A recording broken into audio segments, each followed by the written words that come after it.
एक सरकारी स्कूल में बच्चे पढ़ रहे थे। धीमी धीमी बारिश की बूंदें जमीन पर बरस रही थीं। तभी स्कूल में एक जिला कलेक्टर की गाड़ी सायरन देते हुए आकर रुकती है।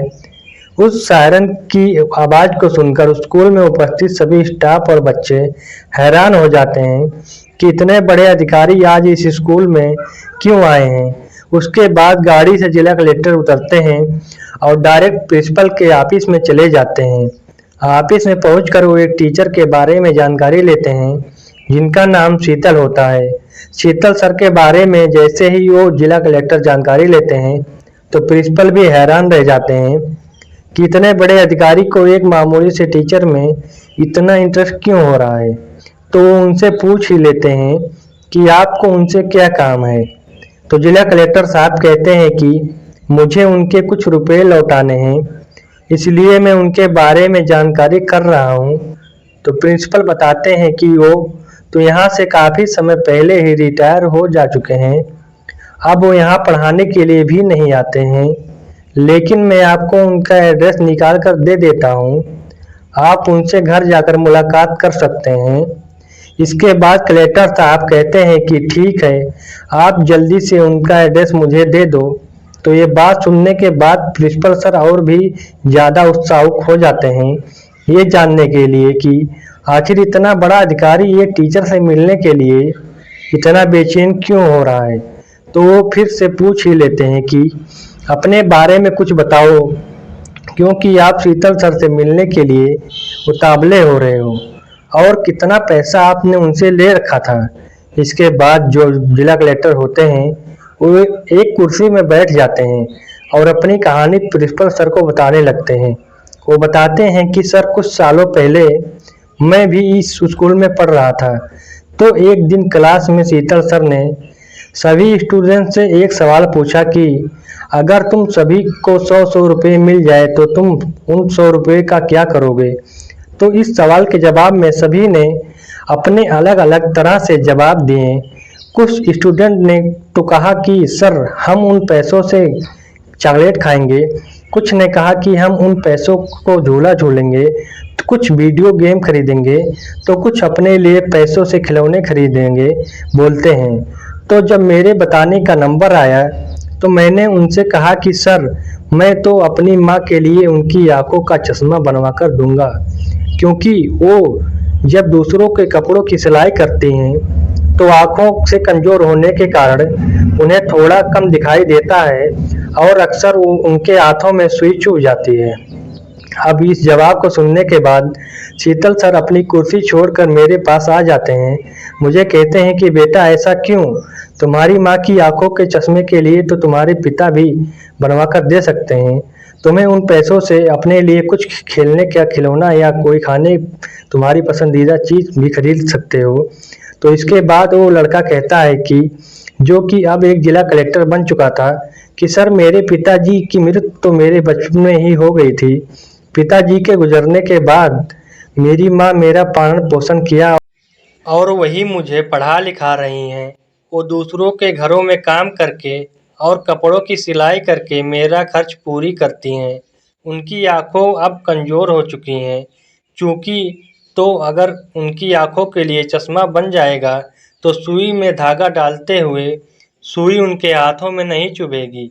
अब इन सब बातों को सुनकर शीतल सर बहुत ही भावुक हो जाते हैं और बड़े ही प्यार से उस बच्चे को अपने गले से लगा लेते हैं और कहते हैं कि बेटा, जो जवाब आज तुमने दिया है उससे पता चलता है कि तुम अपनी माँ से कितनी मोहब्बत करते हो, और जहाँ तक मेरा अनुमान है तुम अपनी ज़िंदगी में एक बहुत बड़े इंसान बनोगे। उसके बाद शीतल सर उस बच्चे को 100 रुपये की बजाय 200 रुपये देते हुए कहते हैं कि बेटा, ये 100 रुपये तो मैं तुम्हें अपने वादे के अनुसार दे रहा हूँ, और ये जो 100 रुपये मैं तुम्हें एक्स्ट्रा दे रहा हूँ इनको भी अपने पास रखो। जब तुम्हारे पास पैसे हो जाएंगे तो मुझे लौटा देना। इसके बाद कलेक्टर साहब बताते हैं कि उस दिन के बाद शीतल सर ने मेरी कई बार मदद की थी। जब स्कूल में फ्री की ड्रेस मिलती करती और मुझे फ्री में पढ़ाने के लिए किताबें दिला दिया करते थे। कभी कभी मुझे पहनने के लिए जूते भी दिला दिया करते थे। उनके बहुत ही एहसान मुझ पर हैं। मेरी कामयाबी के पीछे उनका बहुत बड़ा योगदान रहा है और इसी वजह से मैं आज उनसे मिलने के लिए आया हूँ। उनके पैसे लौटाने के लिए आया हूँ। अब इस बात को प्रिंसिपल सर भी सुनते हैं तो वो भी भावुक हो जाते हैं और इधर इस बात को सुनते हुए कलेक्टर भी रोने लगते हैं। इसके बाद प्रिंसिपल सर स्कूल के पुराने रजिस्टर में से शीतल सर का एड्रेस निकालकर कलेक्टर साहब को दे देते हैं। उसके बाद कलेक्टर साहब अपनी सरकारी गाड़ी में बैठकर उस दिए गए एड्रेस पर जाने लगते हैं। थोड़ी देर का सफ़र तय करने के बाद वो उस एड्रेस पर पहुंच जाते हैं।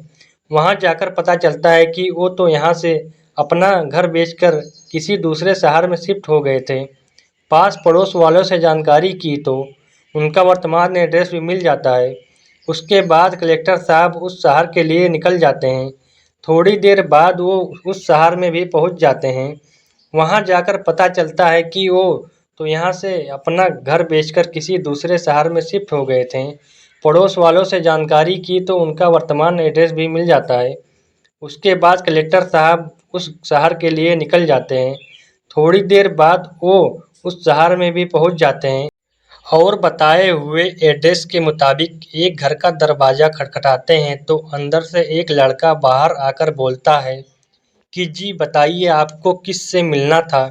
उसके बाद कलेक्टर साहब कहते हैं कि मुझे शीतल सर से मुलाकात करनी थी। क्या शीतल सर का घर यही है? अब इस बात को सुनकर शीतल सर का लड़का हैरान हो जाता है।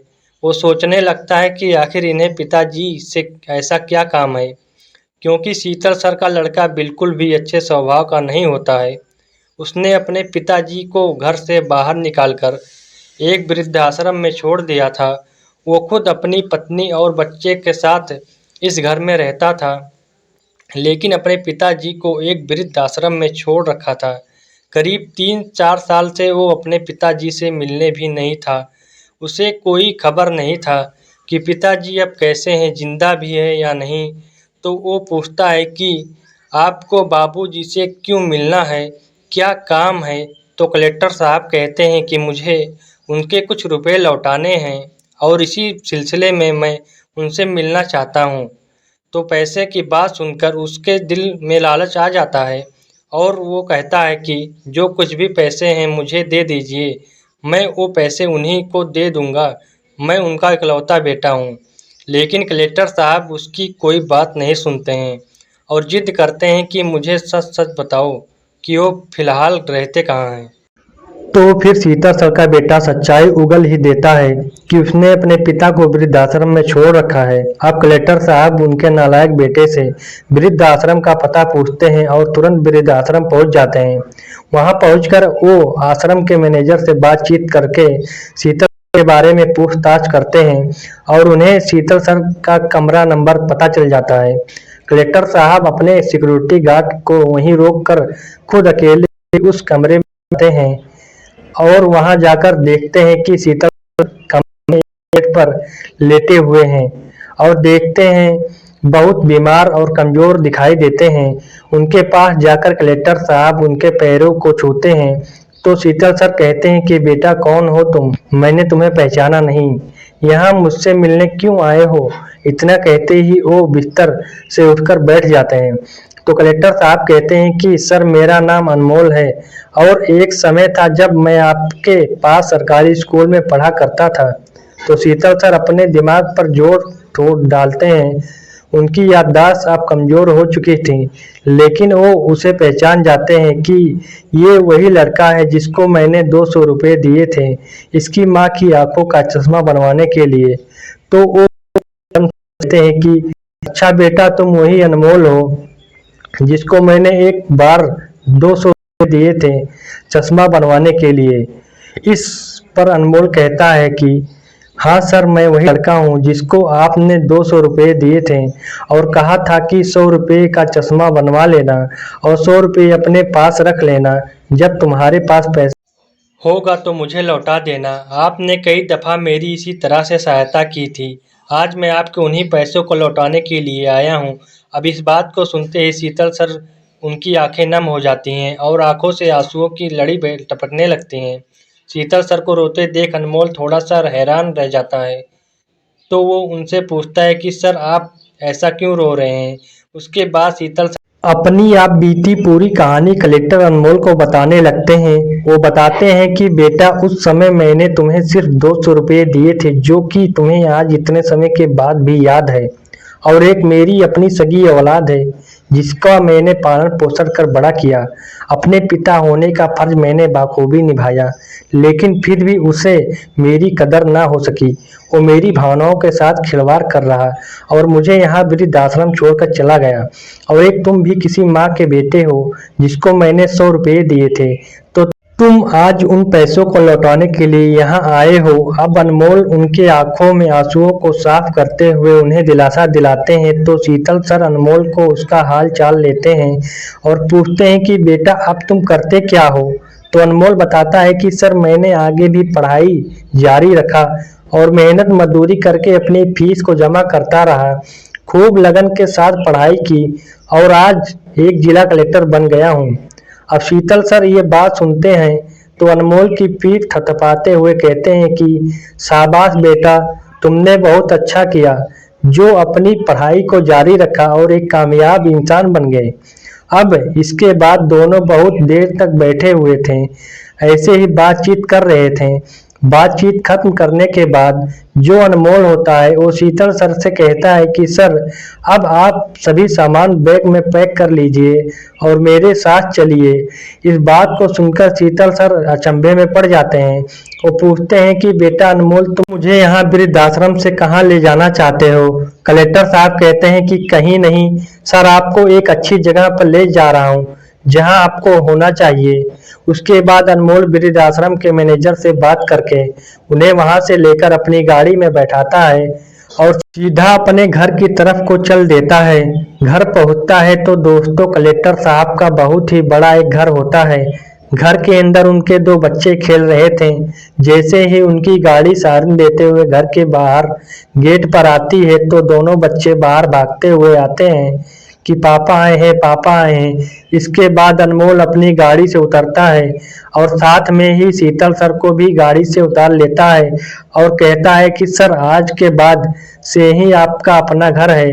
अब आप यहीं हमारे साथ रहेंगे, ना कि वृद्धाश्रम में।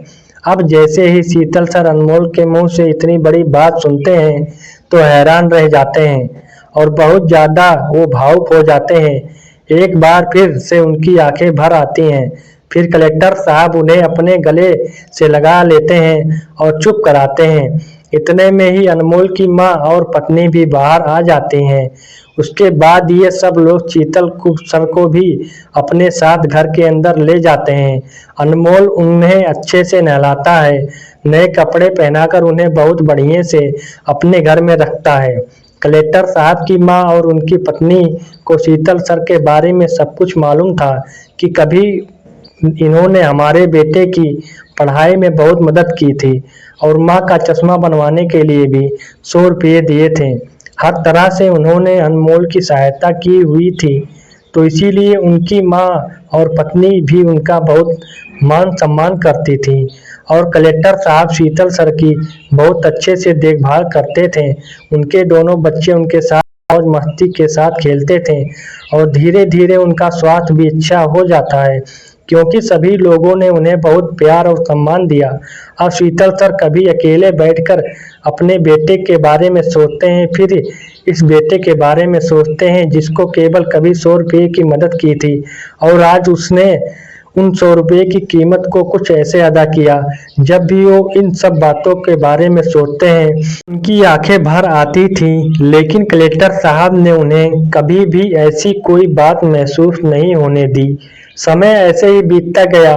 अब जो शीतल सर का लड़का होता है वो जिस जॉब को करता था उसमें कुछ धांधली करने की वजह से उस पर केस दर्ज हो जाता है और उसे ये बात भी पता था कि उसके पिताजी अब वृद्धाश्रम में नहीं रहते बल्कि एक कलेक्टर के घर में रहते हैं।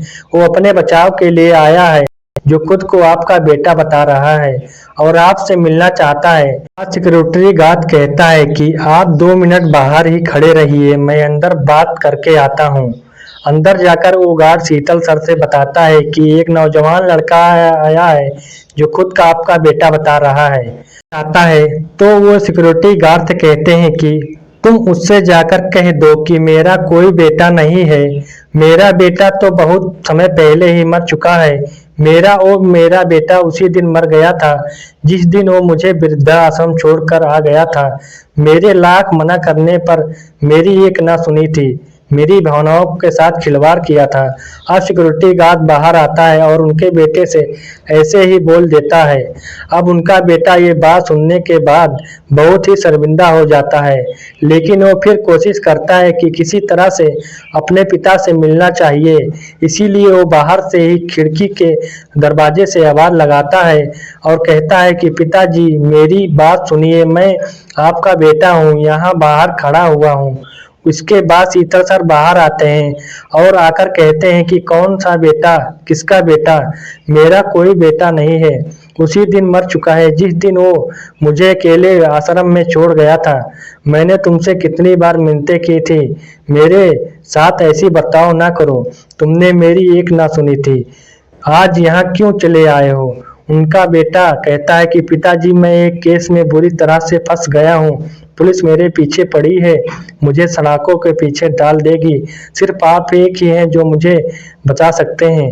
आप कलेक्टर साहब से बात कर कर मुझे इस से निकलवा दीजिए। लेकिन शीतल सर कहते हैं कि ये तेरे बुरे कर्मों की सजा है, जो आज तुम्हें भगवान दे रहे हैं, इसमें हमारा कोई दोष नहीं है था, आज तुम्हें काटना ही पड़ेगा। इतना बोलकर शीतल सर गार्ड से कहते हैं कि इसे यहाँ से धक्का मारकर बाहर निकाल दो, ऐसे मुजरिम को अपनी दहलीज पर भी कदम ना रखने दें। वहां से चला जाता है तो शाम में कलेक्टर साहब घर वापस लौटते हैं तो उन्हें भी इस सारी बातों का पता चलता है कि आज शीतल सर का बेटा उनसे मिलने यहाँ आया था और उन्होंने उसे यहाँ से धक्के मारकर भगा दिया। कलेक्टर साहब को पता था कि उनका बेटा उनके साथ अच्छा व्यवहार नहीं किया था, वो अच्छा इंसान नहीं था। इस केस में कोई दिलचस्पी नहीं लेते हैं और बात को ऐसे ही जानते हैं। इस सब के बाद शीतल सर अपने शिष्य के साथ ही खुशी खुशी अपना जीवन व्यतीत कर देते हैं। तो दोस्तों ये थी आज की कहानी, जिस कहानी में एक टीचर अपने स्टूडेंट को 100 रुपये देकर उसकी सहायता की थी और उन 100 रुपये का बदला उस लड़के ने बड़े ही बेहतरीन तरीके से अदा किया। आप क्या कहना चाहोगे इस कहानी के बारे में? नीचे कमेंट बॉक्स में हमारे साथ आपकी राय जरूर शेयर करें। अगर कहानी आपको जरा सा भी पसंद आई हो तो हमारे YouTube चैनल को सब्सक्राइब कर लीजिए और वीडियो को लाइक भी कर दीजिए ताकि आपके लिए ऐसी ही